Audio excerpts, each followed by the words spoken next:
Bally SuperSonic complete board set. And I've already rehabbed the rectifier board and it is working properly now. The game is blowing a display fuse and a 5 amp fast blow fuse. Let's boot it. Of course, that's an All-Tech board. And we can hear the cute little tone. The solenoid driver board's outputting 5.23 volts. The lamps, this is my kit from a fella in Europe, and I'm just multi-purposing them. We can see that all the lamp circuits are working after I replaced all the headers on the lamp board. And the next test, I believe, is solenoid test.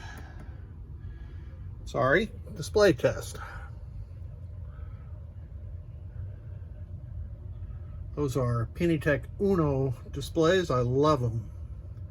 And that's working properly.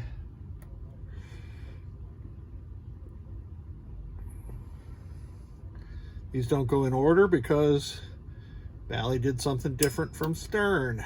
But those are all now working. Had to replace two CA3081s at U1 and U4. And the next test, I believe, is sound test.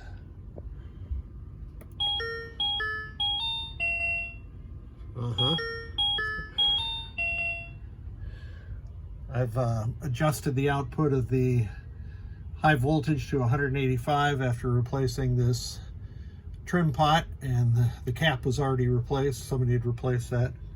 And I replaced all the headers all the way around on this board also.